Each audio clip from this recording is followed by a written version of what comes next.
You have reached the Geek Elite. Good luck.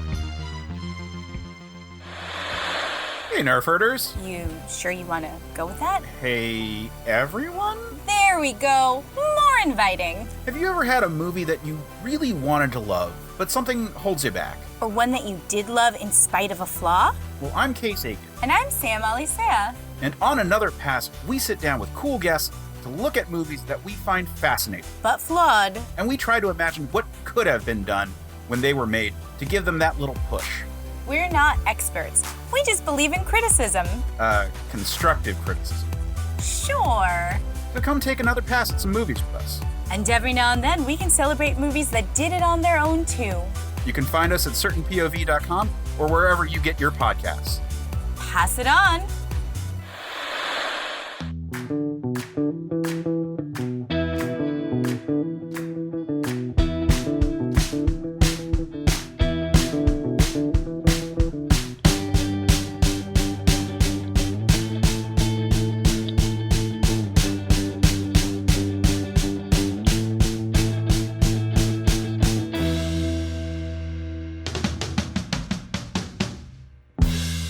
All right, let's take that journey into mystery once again as we get to talk about 2003's Daredevil, starring Ben Affleck and Jennifer Garner. I know the two of you are super excited. So excited. I mean, I didn't say mean things about it on Twitter.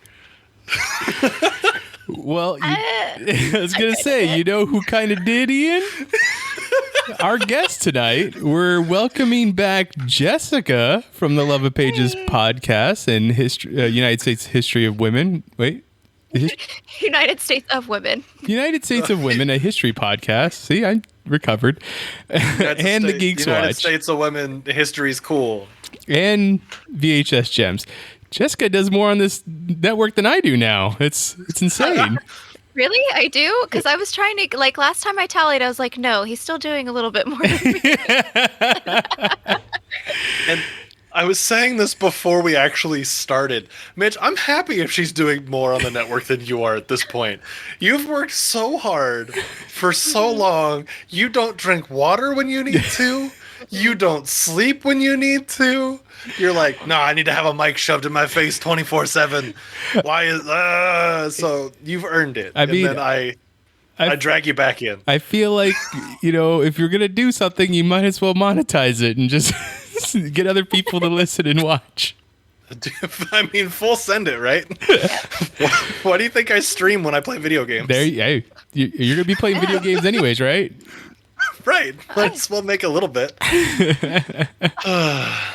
Jessica, it's great to have you back. Thank you for coming by, making room in that busy schedule of yours. Oh yeah, thank you for having me. I mean, I do feel a little bit bad because the last time we had her on, it was Doctor Strange, and that was a bad movie. Yeah, at least it was like really bad. This was like bad in a not good way. Like Doctor Strange was bad in a good way. We made her happy about the 1978 Doctor Strange movie. Oh my goodness. I don't know how I feel about that. That makes me feel some sort of way. So I also told Mitch before you actually got here, Jessica, if I had to sit through another made-for-TV movie, I was going to strongly consider homicide. Another backdoor pilot that they used the Hulk to meet somebody. This Scooby-Doo ass script writing. Like, I was just done. I was done. But I'm glad that we're into the era of Marvel movies that we're into now, because at least when they're bad, they're campy and kind of just ridiculous as opposed to just being bad. To me, that's worse, though, because there's no excuse now. Like, past 1990, there's no excuse. The only one I'll say is we need to bring back Thor from when Thor met Hulk, because I loved that man. In the Thor or the Hulk made for TV movie where Thor shows up, yes. Ian was very happy with that golden retriever man. He was just a big buff Scandinavian golden retriever, and it was fantastic. But before we get into 2003's Daredevil, we're going to talk a little bit about MCU news, and we are not going to talk about the new first episode of the Loki TV series on Disney Plus because we're recording this the day it came out. And we haven't watched it, and we're going to make sure that we don't spoil it for anybody else who hasn't watched it yet. So, you don't have to worry about those. But we will be talking about Loki because that is what is in the news. Before we get into Loki, we have some set photos from the She-Hulk TV series that is also being filmed right now for Disney+. Really, the only thing you get to see is Mark Ruffalo in motion capture, so we know that he is returning as the big green Hulk. I assume it's going to be Smart Hulk. What do you two think? That makes sense. Yeah. Any would you expect any changes? Would you want any changes? Would you want him to regress? No, because I don't think there's a great reason for him to regress. Although he was kind of close to Iron Man, like, I don't know if that would make him regress. Oh, depressed Banner goes from Smart Hulk to Dumb Hulk again? I don't like a depressed Banner, so... No! Why would you put that on that lovable man? Yeah. I mean, he's angry all the time, right? So maybe adding depression to anger is not a good thing. No. Oh, God. Garrett just said in chat, needs CGI Bill Bixby for She-Hulk. What? Yikes. He wants the original Bruce Banner to show up and be She-Hulk or be in She-Hulk? I think it'd be great if he was She-Hulk. That'd be so dumb and completely like a gross misuse of budget for the show. I wouldn't even be mad. No, he says just in it. Just toss him in there. I'd be if you wanted to do that. Take a quick snippet from one of the 1800 movies that he made as the Hulk and just like put him in the background somewhere, like turning around and looking real quick or something. Like, there you go. I could definitely see him being in there if like his estate has allowed for something like that. Like he could be Bruce Banner's father or even Jennifer Walters' father, like kind of thing. Yeah. So it could be another version of Hulk too, because I don't know Hulk that well, but I did watch the Hulk animated series from '94, and I remember there's like several different Hulk-like creatures on it. I mean, there's She-Hulk, and then there was another one. One of the kids becomes a Hulk too. He was gray in tone, I think. I don't know. It was all a blur. It was a lot to take in watching that show. Did you watch this recently, before or after the X-Men animated series? I watched it after the X-Men animated series. Okay. Yeah. Nothing else matters post X-Men animated series. It is the peak of 90s animation. But I also haven't watched it in a while. As Jessica went through and watched that on our Geeks Watch every week, she talked about how it's not played in order and none of the stuff makes sense. Yeah, X-Men was horribly out of order. Or just they're fighting 3 mega villains at the same time, jumping order too. So I'm like, who's a villain in this one? Oh, okay, we're in Days of Future Past. Oh, we're in Galactic, whatever his name is. Like, just so many different things. And I'm like, what season is this? And though I think Disney Plus fixed it though. Because I keep on losing a show. I think that was why I was losing shows sometimes. They would just disappear while I was mid-watching them, and they'd come back with actual seasons. So I think they might have fixed the order. I'm not for sure though. That would be handy. Yeah, Malfoy. Hold on, I gotta talk to my chat here real quick. Gotta put him in line. Okay. I said peak of 90s animation with, and I dropped the fact that it was Marvel because this is a Marvel podcast, sir. Check your companies at the door, friend. Because Batman the Animated Series and Batman Beyond are there's no arguing. They're the best of the animated shows. So like we get it. All right.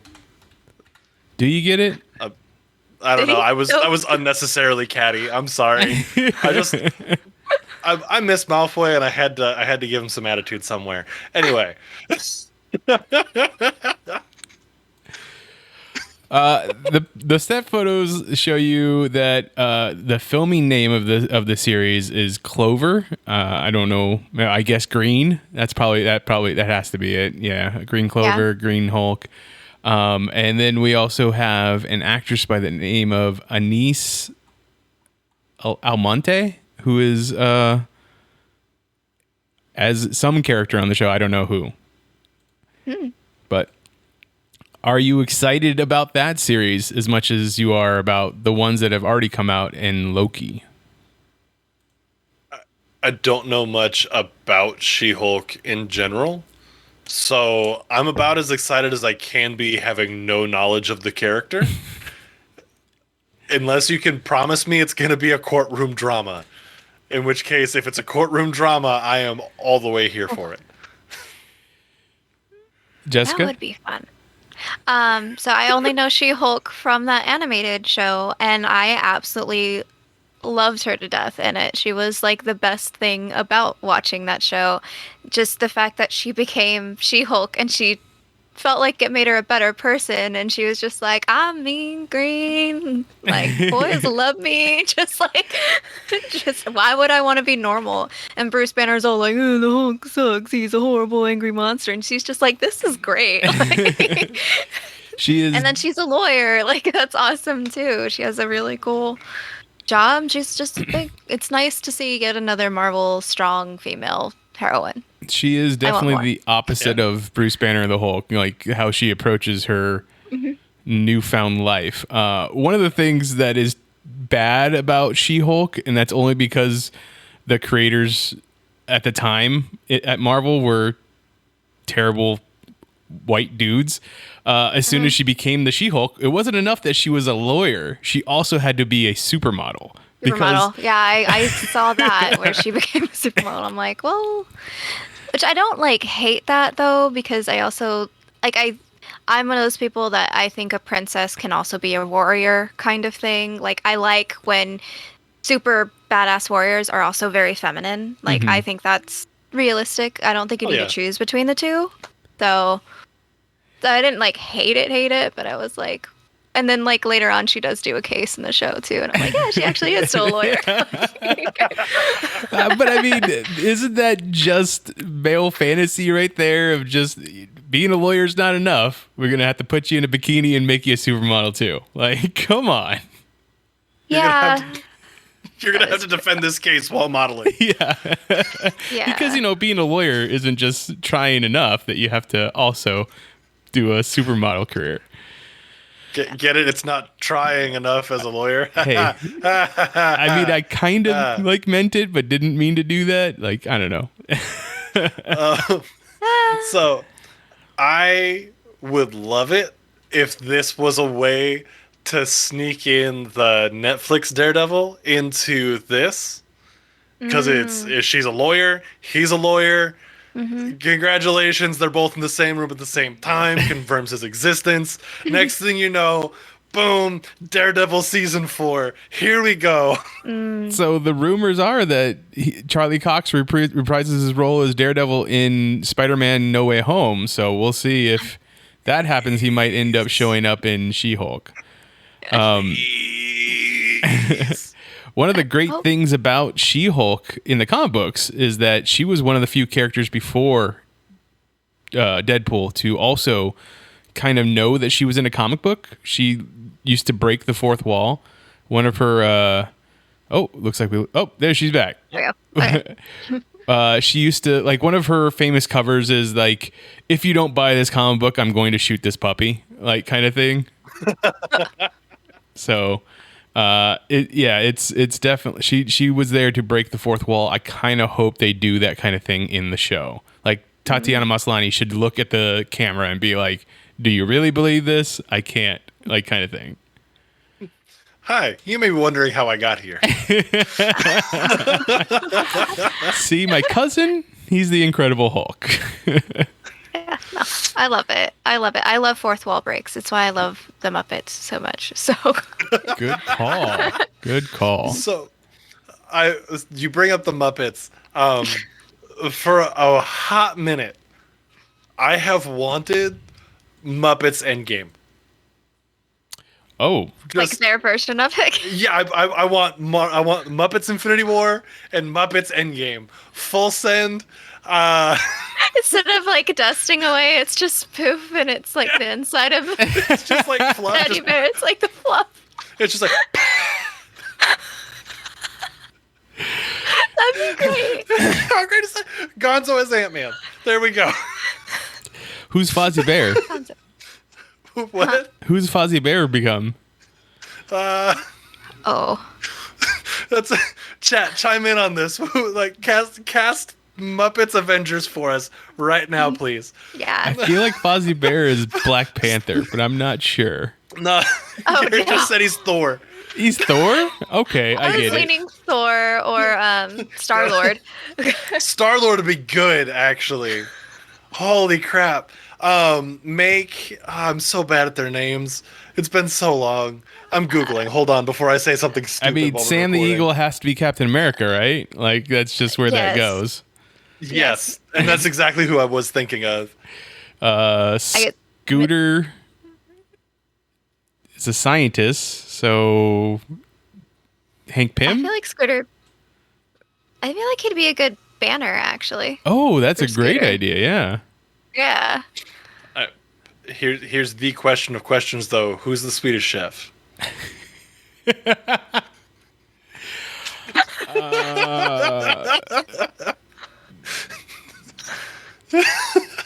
Drax. Yes! There you go. Drax. Wait, wouldn't Swedish Chef be Groot? It would be 'cause- Groot? Yeah, you Groot. can't Yeah, understand Groot. either one of them. Yeah, Kermit has to be Cap. I thought Sam Eagle was gonna be Cap. Because I mean, we can't have Kermit be an Iron Man Why not? Okay. because he's not reactionary enough. Okay. Okay. Actually, no, hold on. Kermit is Iron Man because Miss Piggy is Pepper Potts. I mean, No, Miss Piggy doesn't get Miss to be Piggy Black would Widow. have to be Black Widow or Scarlet Witch because she has to be like the most powerful. She has to be a main character. She could be Captain Marvel. There you go. Actually, no, wait. Captain Marvel. Miss Piggy is Iron Man, actually. Piggy's Iron Man. That's true. The most. That's the truth. That's the truth. Who's Thanos? I don't know who the bad guys are at Muppets, so Oh, Mr. what's his Dr. Teeth? name? isn't Is it that the Dr. name of the Teeth? band guy? The leader of the band? It's because he leads the band and he has all the other dudes, so they're all. That's the Obsidian Black and the Midnight or whatever their names were. Oh man. There you go. Yep. No, Magic Bollocks. The Blue Condor guy is Captain America. Blue Condor guy. That's what they said in chat. The Blue Condor guy. So I'm just relating. Sam Eagle. Sam Eagle. No, but now Garrett is saying that Sam Eagle has to be Thanos, which I'm kind of on board for. Honestly, yes, he really would be. Because he really is just solely about his country. There's a show in Disney World that's Muppets, led by Sam Eagle, and the song is literally like great moments in history, but only the American parts. Like, that's Sam Eagle. Sam Eagle would be the one to be like, no, half you people gone. I love it. Save I'm America. just gonna put it out there. This is a better conversation than what we could have about 2003 Daredevil. And if you want to hear more of this conversation, feel free to go on over to the Patreon and demand it. Yep. Please. We'll do a whole overtime. I'm just casting Muppets into Avengers movies. I'm all for it. right now. Actually, I feel like Gonzo's the one that should be Star-Lord, just because like he doesn't know his past and Star-Lord doesn't know his past. Does that mean that Rocket would be? I can think of his name, the rat that hangs out with Gonzo. Yes. Rizzo. Yeah. Something like that, yeah. I'm all for that. Yeah. Okay, who's the one human? And why is it Tom Cruise? No. I was honestly going to say Chris Evans should just be Captain America again as the one human. Acting against everybody else. I'd pay so much money to see that. There you go, Marvel. There's your next idea. Or Disney, there's your next idea. You own both properties. I'm laughing too hard. I can't think of the name. Hold on. This would be the part where Ian would take Disney to the side. Yeah. Better yet, don't put anybody from the Avengers in it. It's Michael Cera. No. Oh. Michael Cera. But Michael Cera just comes in and plays himself. He doesn't get to play any other character. He's just like, I don't know what I'm doing here. And it's just been too awkward now for me to do anything else. It's very much so like Brendan Fraser in like Looney Tunes Strike Back, where he's just himself, and he's like, I don't know what's going on.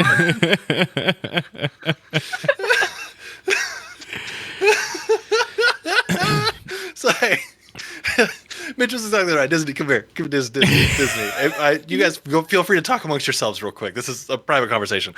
Disney, for real, you need to do this. Like, what the hell are you thinking? If I have to give you one more good idea and you don't implement it, I swear on everything that your money could buy. That's a lot. All right. So, like, come on, man. Come on. Damn right. Garrett, animal is Crossbones. 100%.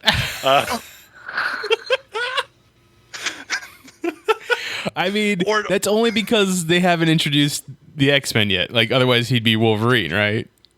Or he'd be Drax. Or he'd be Drax. Yeah. Just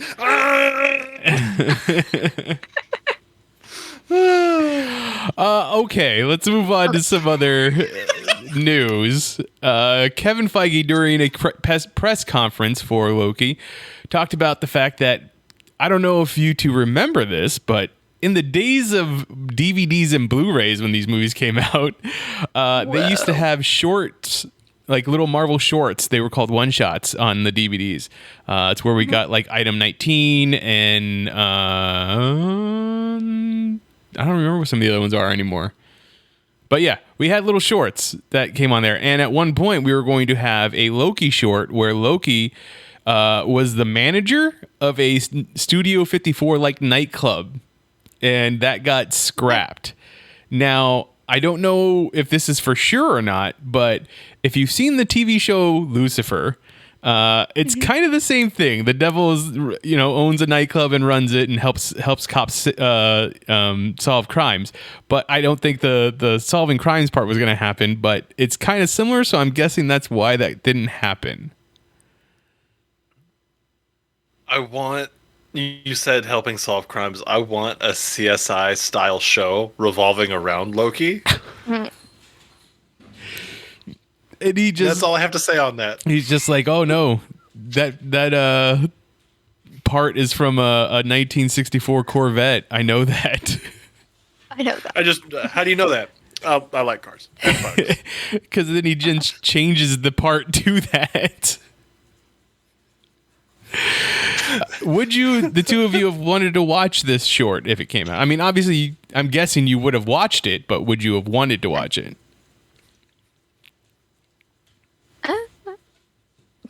Does it sound interesting to you at all? Do you think that we're going to see a scene where he's runner of a nightclub, a manager of a nightclub in the new Loki TV show? Well, it's being talked about, so probably. That's fair. That's fair. Yeah. I would assume that because that Kevin Feige brought it up, that it wouldn't be something that shows up because he wouldn't want to give anything away, but it's possible. I don't know, they like to throw Easter eggs or foreshadowing every once in a while. This is true. Yeah. I want this to exist just because I want him in like. I just want to see Loki like acting all cool and all in like a fresh white suit, just like a dapper white suit, just like no, it's fine. Act up again, and you're gone. Like, and then just performing the John Travolta Staying Alive dance, like right in the middle of the floor in that white suit. I'm all for it. oh, Yeah. but now it would be even better if it was an outdoor nightclub. Oh. Why? Moving past that. Never mind. Okay, I'm sorry. No, I'm upset. Upset. I'm upset. I thought that joke was gonna kill, but apparently it did not. It went over my head. No, Yeah, it's sorry. because now I can't think of the name of the movie. That's why I'm acting indignant. Okay. It's Will Ferrell and I'm trying to think of the other actor. Blaze of Glory? Blades of Glory? Blades of Glory is fantastic Blades of though. Glory is great. Chat, help me out. How Stella got her groove back. It's not that. Never ask chat for anything. They're gonna give you the wrong answer. It's not Owen Will Smith, okay? It's not Owen Will Smith. You guys suck. Keep going. It'll come to me. Just keep going. Will Ferrell and Will Ferrell. Well, he's on so many movies. Old School. Old School, Stranger Than Fiction. Night at the Roxbury. Because the outside looks like the 'Cause the inside. The outdoor inside looks like the nightclub. outside. Yeah. Yes. Chat, you guys suck tonight. We Where got y'all at? there. Night at the Roxbury. I had to Google it. I legitimately Googled Will Smith owns a nightclub, and it's like, you mean Night at the Roxbury? You mean Will Ferrell? It was Will Ferrell and Chris Kattan. Oh, Chris Kattan. I'm sorry. That's okay. That was more fun than the joke, honestly. All right. Next story about Loki. Michael Waldron is the head writer of Loki. And in an interview with Vanity Fair, he came out and said, I was always very acutely aware of the fact that there is a week between each of our episodes, and these fans are going to do exactly what I do, which is pick this apart. We wanted to create a time travel logic that was so airtight it could sustain over 6 hours. There's some time travel sci-fi concepts here that I'm eager for my Rick and Morty colleagues to see. It's supposedly going to handle time travel different than what we saw in Endgame. Now, there are many people who have been online and picked apart the time travel aspects of Endgame and what the ramifications of their actions in that could be. How do you feel about the time travel in this? Is there anything in particular that you think that they could do that would really upset you? If you take all the other time travel things that you've watched in your lifetime. Yeah. I want them to Futurama this so bad, and let Loki be his own grandfather. Oh God, I forgot that one. I love the fact that you call that the Futurama thing, because Futurama stole that from Time Rider. Yeah, but that's where I could get the reference quickly, because I've just been a train wreck tonight on my references. That's fair, and honestly, most people are going to recognize that as Futurama and not Time Rider, because almost nobody has seen Time Rider. Jessica has. I'll put it on the list. Okay. No, that's not a gem. That's not a gem at all. Do not watch that. That is a bad movie. Okay.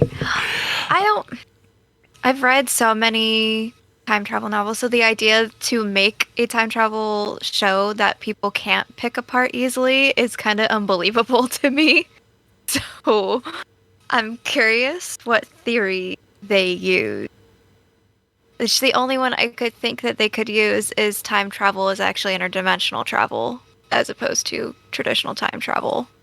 But every time you time travel, you create a new timeline kind of thing? Yeah, that's the only one that makes the most logical sense. But So here's my thought on how time works in general. All right.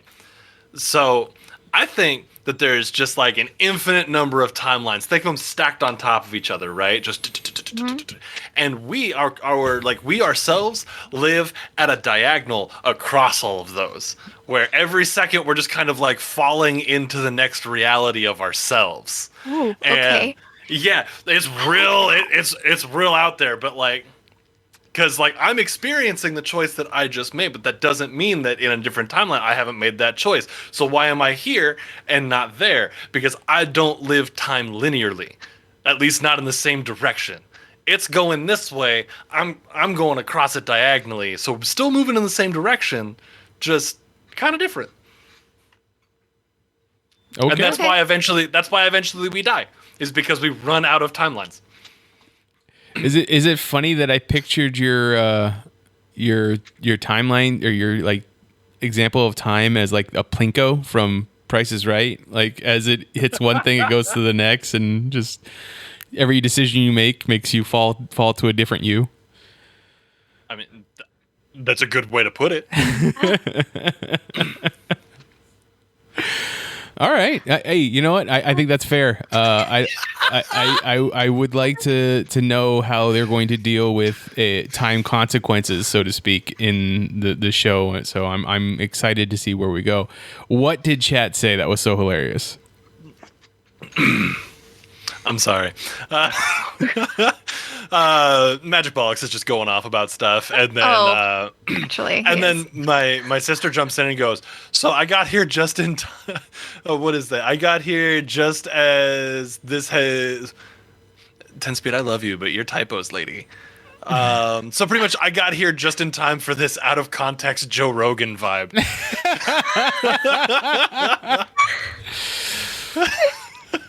I mean, she's talking about you there. I know, and I'm a little upset. I love you. But time travel's fun, and thinking about the concept of time and consciousness and moving through it and constantly just falling forward is wild. And I want a show to make me do that. Where it's like, hold on, what? Because time travel. I want that in a big way. So then the last thing I wanted to ask is just, without any context of watching the show yet, like what are the two of you hoping to get out of this show? I want a lot of cameos in this one. Oh, okay. I don't know who exactly. I just feel like it's the right show to have a lot of random cameos in. That's fair. I think this would be a good show to have Deadpool show up and do the first Stan Lee cameo as Deadpool in. Like Deadpool wearing a Stan Lee outfit? Yeah, so it's Deadpool in like a button-up shirt and like the glasses and a mustache. But he's in full suit, right? And he's just like, why are you here? Somebody has to be like it. But I also need Owen Will. I almost said Owen Will Smith because that's what chat's been calling him this whole time. I need at least 3. Wow. Wow. Wow. Wow. The man says one line oddly, and everybody's going to not let him live it down forever. Like, it's his I'll be back. Yeah, and Yeah. I want I want them to go back in time to the point where Owen Wilson himself is recording his skate part for I think it's which girl video is it? I can't think of it off the top of my head because my references are bad tonight. But going back to when he was recording his section for the girl skateboarding skate video that he was in, and he's just like, wow, that guy shreds. I come here every now and then to check that out because that part's so sick. Like, I forget that. That's where it's Spike. Was it Spike Jones? Was that who was making those videos, or was it? I think so. Or was it Wes Anderson? I'm going to look because I honestly don't know. Because I know Wes Anderson puts him in Luke in all their movies and stuff. Yeah. So I don't remember who was the. Okay. So Owen Wilson was in Yeah Right from 2003. Like Yeah Right was the skate video he was in, and he has a whole part where he just shreds it for like 5 minutes, and it's amazing. But yeah, they need to do that. 2003, you say? Well, you know what else came out in 2003? Oh, no. Here comes. What a segue! Whoa. Yeah, that's right. That's what we're all here to talk about. 2003's Daredevil. Before we get talking to it, I want to ask both of you, did you watch the theatrical version or the director's cut version? Because I watched the director's cut version. Ooh. Ooh. I watched the version that was Muppets.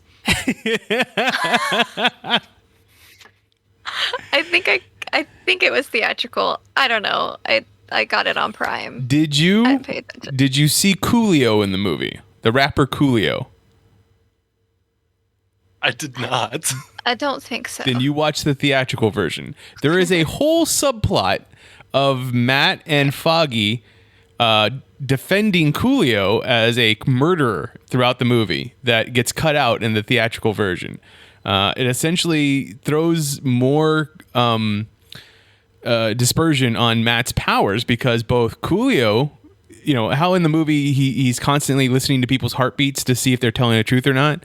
Well, Coolio's telling the truth that he didn't kill this person, but the cop who found the gun in Coolio's hand, or the character Coolio's playing's hands, his heartbeat doesn't change either. So Matt is kind of going crazy about this whole thing. He's like, how can the both of them be telling the truth? Come to find out that the cop has a pacemaker, so it doesn't matter what he does, his heart always beats at the same rate. And that's how he figures it out. So he gets his confidence back at the end. So of course, this is a part of the movie that they cut out because they don't need it's not needed. Like Matt figures out like he's not the bad guy. He can be the good, he can be the hero. So I felt I needed to just throw that in there just so you knew that there was a director's cut and there was more subplot that did not make it in. Also, Colin Farrell gets to say, I want a fucking costume instead of a bloody costume to the Kingpin. Oh. So there's that. There we go. That made the movie for you, didn't it? I mean, that made it for me right there. Gotta pick that one. 10 Speed says we need a new recurring segment on the show called Did You See Coolio? I mean, I feel like in season 3 that might be what it is. Instead of what would Tom Cruise play, it would be what would Coolio play? I'm down to play that game right now. What role should Coolio have played? Okay. I miss Tom Cruise. As the biggest I feel like thing that came up in conversation over Twitter about this movie, which came out in 2003, the two of you were both quite young when this came out. So, did you go see this in the theater? So I don't yes, know. I did. I went and saw it with friends, and I was all of 10 years old. And I was going to give you a reprieve this week, Mitch, because we already did it on Twitter. But you brought it up. I did. Oh, yeah. I do not remember if I saw. I know I saw it because I'm watching it. And I'm like, I've seen this, but I don't know when or how. It's like it was repressed, I guess. That's fair. It's just that like weird fever dream that you only kind of remember. Yeah. The only like vivid thing I remember is when, he throws the dagger back at, or not dagger, called back at Elektra, and she doesn't catch it, which it probably only remember it because even as a 12-year-old, that would have driven me nuts. Like, really? She didn't catch that? Well, you got to remember he's magic, so that's why. You also got to remember the best line in the whole movie. It's when he smacks himself in the forehead and says "bullseye." Just bullseye, bullseye. Like, I hate you. And everything in me not to just turn it off right there. I mean, this was a different Colin Farrell. This is like, I'm still drinking all the time Colin Farrell. Like, I'm showing up to set blitzed Colin Farrell. It's a different acting for him altogether. It's definitely not what you see from him now. Not saying it was better then. I'm just saying it's different. Chat says the playground scene is insane and Bullseye is a treasure. Bullseye is a treasure. Colin Farrell's Bullseye is a treasure. The playground scene, even when I watched this back in 2003, all I could think to myself is like, this is the slowest fight scene I've ever seen in my life. Like, it is so, I mean, you got to take into account, this is after we watched The Matrix. And as much as we love The Matrix, like, some of those fight scenes weren't that quick either, but this was slower than that. And I was just like, come on. So as Twitter may know, I watched this with my mom because just for whatever reason now she watches. I have to watch for podcasts with me. And that seesaw playground fight scene was when she said, "This is dumb," and she like then played solitaire on her tablet and half watched the movie. She just looked up like, "This is so dumb," and I'm like, "It is." I mean, obviously, I would assume it's because since neither actor are in costume at that point, there's nothing to hide their faces. There's no nighttime, so they had to go slow. They just had to go slow so that because neither one of them are stunt people, and had to film it that way. However, I would assume Mark Steven Johnson would have been able to like make that look a little bit better in post, but I guess not. However, I want to say that I really enjoy the fight scene between Daredevil and Kingpin. Like, I thought that was a great fight scene. At the end of the movie, maybe the two of you had already checked out so long. Yes. Okay. With the rain and stuff, the blue. Yeah, I thought it was a bit heavy on blue, but it was pretty nice scene. Yeah. The conveniently placed water so that he could see everything the whole time, no matter what. Yeah, but it did look cool. I mean, didn't you know the Kingpin's a huge fan of water running around his room? He needs a water-cooled room at all times. Yo, he's a big dude. Next level. That is the next level. Air cooling isn't an option for him. He's so beyond a standard AC unit. That boy is water cooled. Like his phone water cooled, his PC water cooled, his jet water cooled. Him, you get it. I mean, I do feel sorry for Michael Clark Duncan, like this being like his last film role, I believe, before he died. One of the last. I know he was on TV after this, but like I don't think he was in too many films after this. I could be wrong. I really enjoy, like, we have to take into account that this is also the movie where Ben Affleck and Jennifer Garner, supposedly fell in love, eventually breaking up him and Jennifer Lopez, and him marrying Jennifer Garner and then having kids, and then they break up and he goes back with Jennifer Lopez. Like, it's the circle of life. We have to love it. It's cyclical.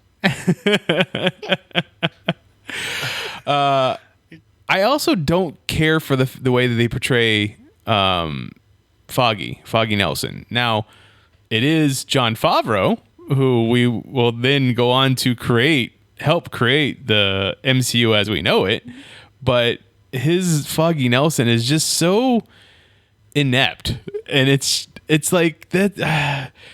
I get it. We want to make Matt look like the better lawyer, but I just feel like that they did a disservice to that character. Right. Like, he's not an idiot. He's Matt's partner for a reason. Exactly. But I don't know if they're trying to make it so that he seems, well, I guess you all didn't see that scene where he's in the courtroom and he keeps fumbling around with the paperwork as he's trying to defend Coolio.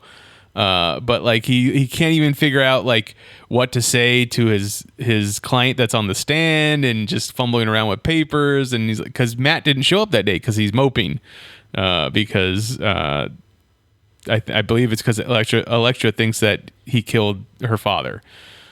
Which, what do you think of that as a plot point? Like, how could she not notice there was another dude on a motorcycle that threw the weapon? Yeah, that was dumb. It's just very dumb. Just roll your eye, dumb. Just, oh, God. I think we know how Jessica feels about it. Yeah, so this is the part of the show where I like to put our guest on the spot and say, tell us how you really feel about the movie. You got 5 minutes to fill. Just really... I'm joking. No. 75 minutes. It was bad. It was so bad. The whole start with like the CGI through the city, and I was like, is start of the Spider-Man on Nintendo 64? Like, Wow. And I was like, and my mom's like, but it's, it's older. And I'm just like, no, because I think The Matrix came out around now and it looks significantly better. Yeah, the first Matrix happened in 99. Yep, 4 years prior. So I was right. I was like, no, there's no excuse. This is 2003. But like, this is the third major Marvel movie, if you don't count the 2 Blade movies at this point. If you count the Blade movies, then it's the 5th, but like we count the Blade movies. We do, yes. Thank but you. Does the rest of do you remember seeing the Marvel like logo flittering across the screen before Blade? It happens in this movie. Yeah, but that's because they snub my boy Blade out of the recognition that he deserves. This is fair. Damn you, Wesley Snipes, for screwing us out of Blade. Just pay your taxes. Nope, they're unconstitutional. Not gonna pay them. Okay, so what are your biggest gripes for this movie then? Electra? Just she has no agency. Okay, just the writing in general, like the flashback of his past. I think that was decently done, but just the rest of the movie I don't like mopey heroes. And the other thing is the show's so great, and so I remember the show more. And although he is kind of mopey in the show, he's not like, oh my God, get over it, dude.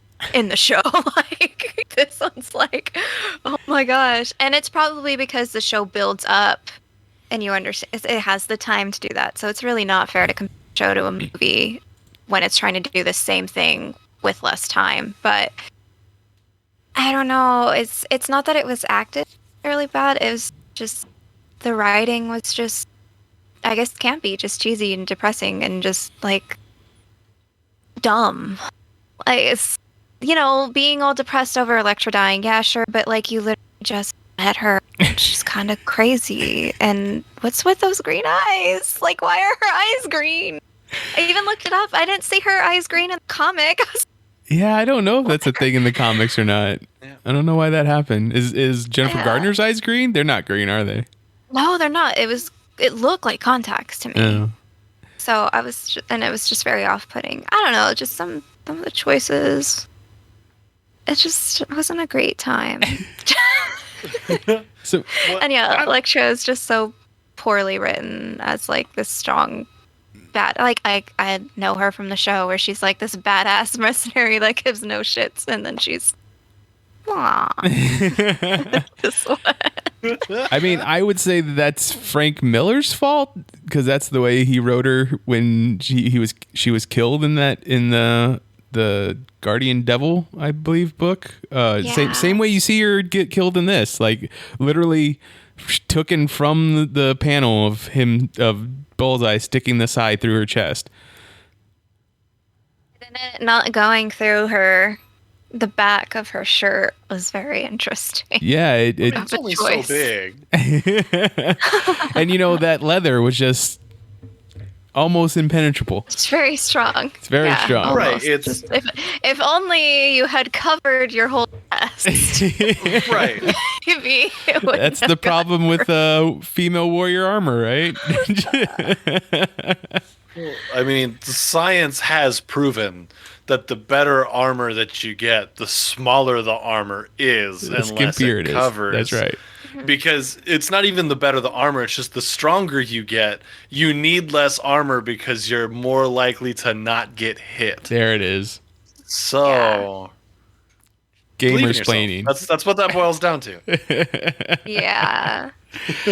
Watching this time around, I came to realize, at least for me, that it resembles 1989 Batman so much. Like, there are parts in this that are so campy and almost right out of that movie. Like, I know everybody remembers that movie as being super dark and like Tim Burton's greatest, but like if you go back and watch Batman and Batman Returns, there's some very campy stuff in that, and this movie this time around definitely reminded me of that. And, I might be in that by myself. That's all I have to say. I mean, I enjoy it for the camp. I feel like they took the campiness of it and like used it to their advantage in Tim Burton Batman. Mm-hmm. This just felt like campy because they didn't know what else to do. Or maybe the way they executed it ended up being campy and they didn't know how to fix it. So like if something is campy kind of on purpose, I'm more likely to roll with it because it's like, all right, like we all get it. It's a comic book movie. Haha, this is fun. But if your sad, depressed hero ends up just being like campy because they're so like edged out and sad, like I'm over you. That's poor writing. No, I definitely feel like they went with this is a comic book movie, so we should definitely do it like this. It should be cheesy. Like there are parts that are super. I mean, Bullseye as a character is just cheese. It's all cheese. Like in this show or in this movie, because Bullseye in the comic book is just all evil. Like it's a lot more maniacal of a character, whereas this, I mean, he's playing darts when you're introduced to him, and he puts the dart into the other dart, and he's drinking a beer, and he undoes a paperclip to kill that dude by sticking it in his throat. He kills an old lady on the plane. Like the body count is ridiculous just for Bullseye. Like I think that Bullseye, if we had tweaked him just a little bit, could have been the right kind of campy. Yeah. There was a couple things that were just a little bit too on the nose. But, like, you brought it up. Malfoy said it in chat a little bit earlier. When he kills the old lady on the plane with the peanut, he, like, flicks it across the plane and chokes her. Like, that's great. More of that. That was great. Yeah. I mean, it was evil as hell, but it was a great little scene. Yeah. I mean, the plane was coming to it like they were landing to go from, I'm guessing, the UK to New York. It's a long flight. Like, why did he wait all the way to the end to kill her? Because she just started snoring. she just now started talking too much. That's all. I mean, that's just what how I feel. Like it's definitely campy, but it's what we had. Like in 2003, we had X-Men, we had Spider-Man at this point. Like we were ramping up. Fantastic Four was soon to come out. Like, we got all these cool, Marvel products, IP that's coming out. So we'll see.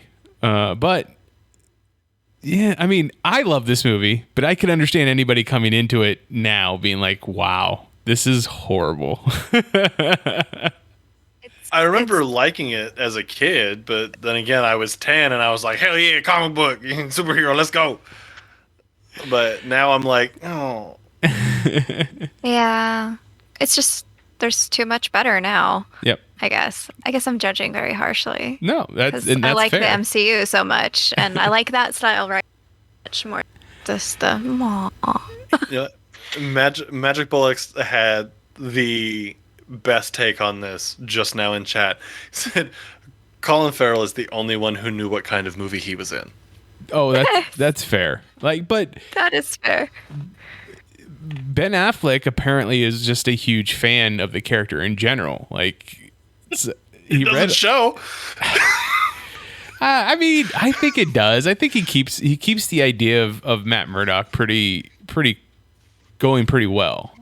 It's just the what they could make back then and what they were probably given a budget of is different than what they would have given it today. Obviously, when we look at the TV show. Yeah.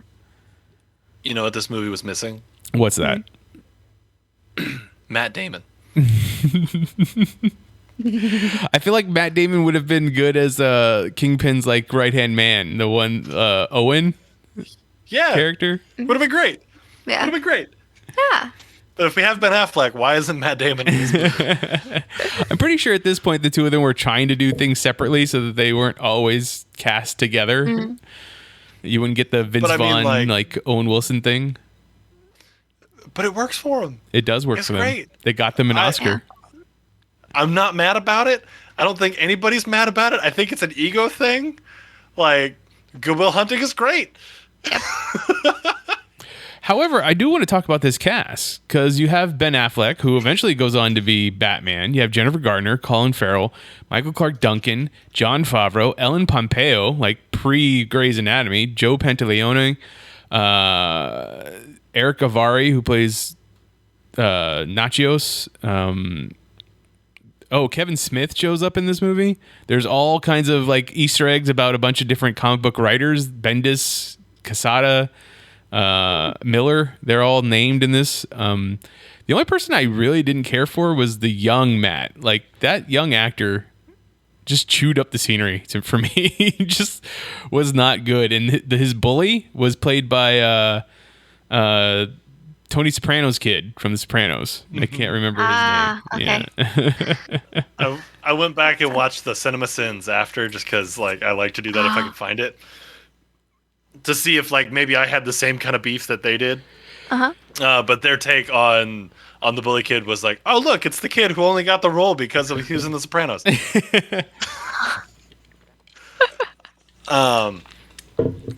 Getting caught up on chat here. Malfoy says Matt Damon should have been Elektra. Okay. I'm here for that. Okay. Then they're just kind of talking back and forth about like who was in it. But they did point out something to me that I wanted to bring up here is that Jon Favreau had a great 2003. What else did he do in 2003? Yeah, what else? Elf. Oh, he did then. Yeah, so he had a great 2003. Elf came out when I was 12? Yeah. Oh my god. Right?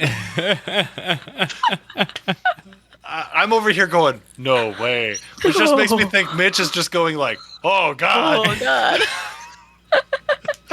We're not going to talk about how old I was in 2003.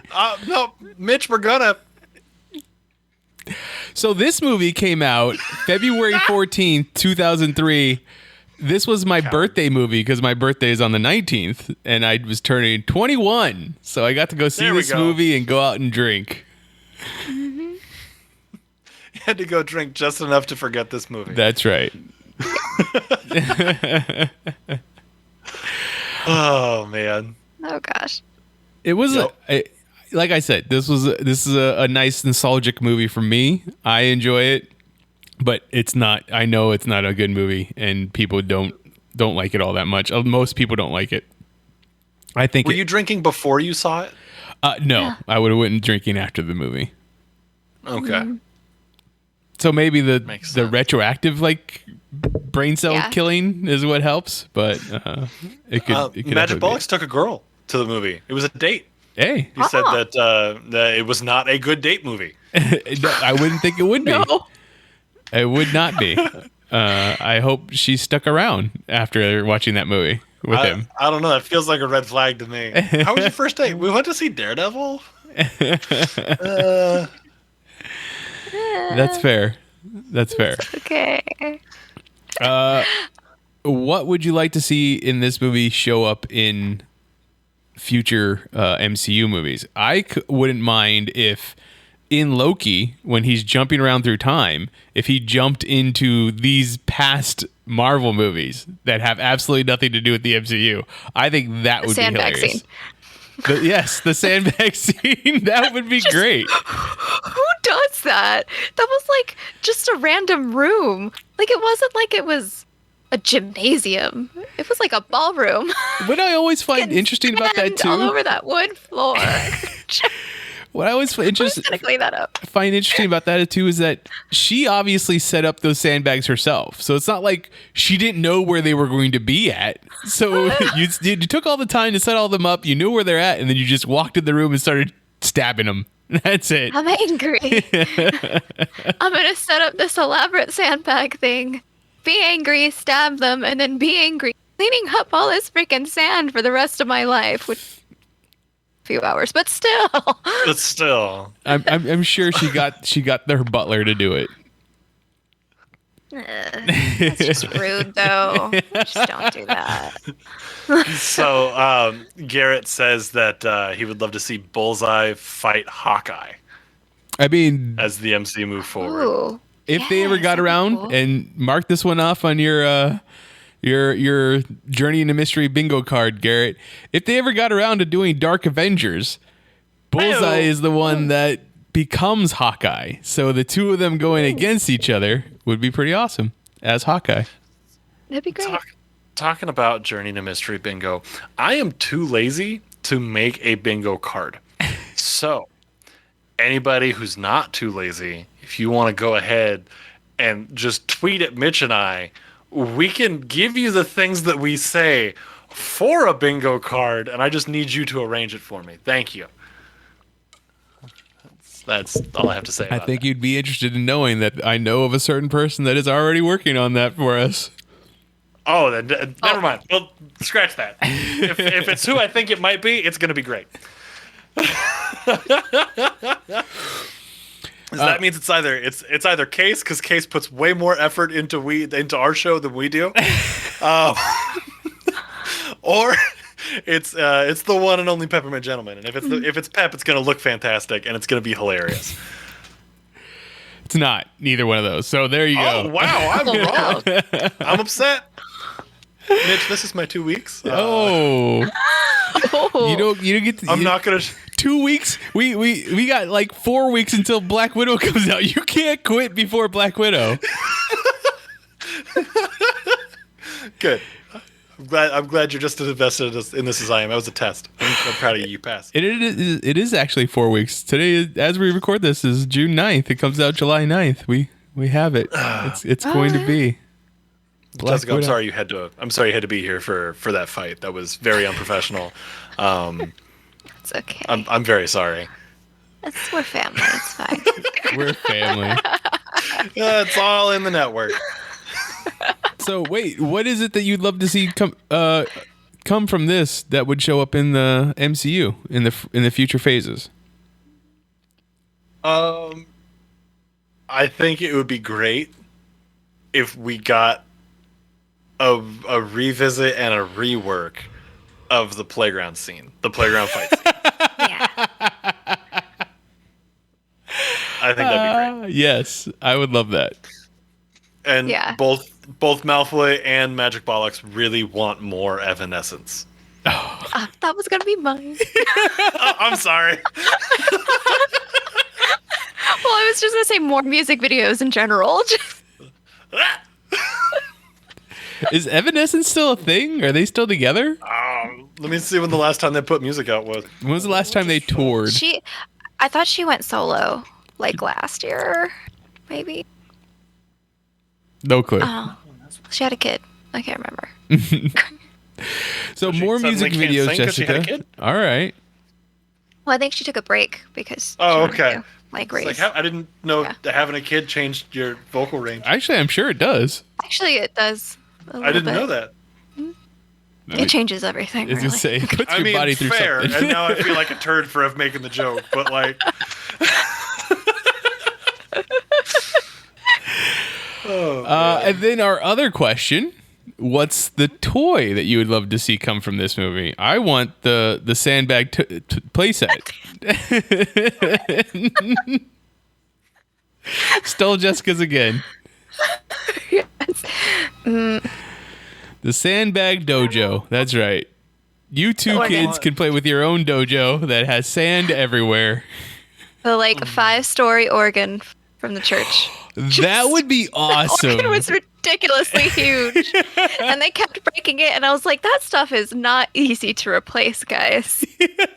This church cannot afford it. Superheroes don't care. One of the scenes I hate the most in that movie is the part where Bullseye kicks that stained glass window out and catches all the pieces and then throws it at Daredevil. I'm like, that just looks horrible. Ridiculous. Well, my whole thing was he threw them all at the same level, like just on and up, Yeah. down. You don't just go straight. You're never gonna hit him. No. He's just gonna go like he did, like just down and then up, just all over, dude. Your name's Bullseye. Come on. He was just so upset at that point. So my answer was going to be the church catwalk playset with with destroyable the stained glass window that breaks. And it comes with both of them. It comes with Bullseye and Daredevil. But whatever. Garrett wants a playground playset. Malfoy said a Lego playset of killing the granny on the plane, but it needs to have the spring tech, like the spring technology that they tried in the early 2000s with all the Legos. Yeah. I mean, that would have So made. I think these are great toys. That would have made sense to put it right in there. Yeah. That would have made sense. Think the Kevin Smith coroner playset. Yes. It's just a coat. His hammy fucking coroner named Kirby of all people was just so outrageous. It was so He got to hammy. name himself. Huh? Do you think he got to name himself? I'm sure that he told the director hey, you should really name the character Kirby. That'd be a great idea, kind of thing. But like I said, they had man. Easter eggs for a bunch of different people.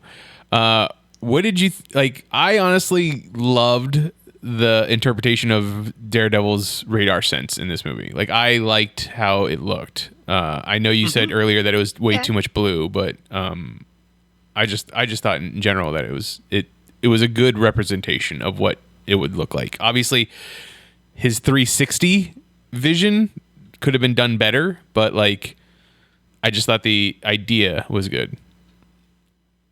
I liked the example they gave pretty early on when he was chasing the dude before he murdered him with a train. And he hit the subway track and it echoed down the thing, so that's how he could see. Mm-hmm. Yeah. I liked that as a good representation of how he sees and how he uses sound that way. Yeah. It was good. The initial scene where he first got it when he was up in the hospital was really cool. With the bus coming right through the hospital The room. bus coming, his brain trying to learn how to interpret the information Yeah. was fascinating to me because it really would have been very difficult for his brain to work that out. So at his age. So I'm surprised that we didn't get... No, this movie was jam-packed with a lot of weird, interesting decisions. But I'm surprised that we didn't have a stick character. That's true. So once we get A mentor character. once you mentor, get to Elektra, which is the next movie Jessica is going to be joining us for, you'll get to see I'm excited-ish. Stick. Okay. Okay. So as we start to wrap up, if there's anything last that chat would like to talk about for this movie, please start chiming in now. But Jessica, where can people find you online? You can find me on Twitter as JM Bailey Writes. And all 4 different shows that she is a part of on Geek Elite All 4 Media. of them. And Ian, where can people find you? Hi, I'm Ian. If you want to find me, then you're here on Wednesday. Congratulations, you found me. If you don't know, we record this live on Twitch every Wednesday at 7 o'clock-ish, give or take a couple minutes. And come on by. It's a great time. I've been reading chat all night and cracking myself up with half of the stuff I haven't shared. But you can find me twitch.tv/IanFlux. You can also find me on Twitter at IanFlux12 and on Instagram at IanFlux. That is IANFLUX. And on Twitter, IANFLUX, the numbers 1, 2. And if you ask really nicely, Mitch will tell you where he can be found. But you have to ask really nicely. I'll wait. There it is. All right. You can find me on Twitter. I am at Mitchipedia, GEM. GEM stands for Geek Elite Media. The rest of Geek Elite Media is at Geek Elite Media on Twitter, at Geek Elite Media on Instagram, and Facebook.com/Geek Elite Media is our Facebook page. Check out archived episodes of this podcast and other podcasts on our website, geekelitemedia.com. Check out our Patreon, patreon.com/Geek Elite Media for exclusive material that you can only get if you're one of our patrons. And whatever podcatcher you use to listen to us, please rate and review us. It helps spread the word of our network. Is there any last minute chat? So Garrett just said in all caps, just Thunderbolts. I think he needs it for his bingo card. I mean, if we could get one person from this movie to be in the Thunderbolts, it would be cool if we could get like Battle and Jack the Devil Murdoch. Like, I think that would be pretty cool. That would be pretty cool. Don't know why he would be on the Thunderbolts, but I'm sure he got caught and had to go to jail a couple times. So there you go. Right, like no problem. There it is. Yeah, and we already did the Patreon thing, but it could be an overtime that we have to discuss Muppet Avengers. That's right. Yeah. So go do the thing, because I really want to have that conversation, actually. Yeah. There it is. That's it. That's the last little bit that I have. So until next time, this is Journey into Mystery on the Geek Elite Media Network, saying always remember to geek out. Geek out. This concludes our broadcast. Beep.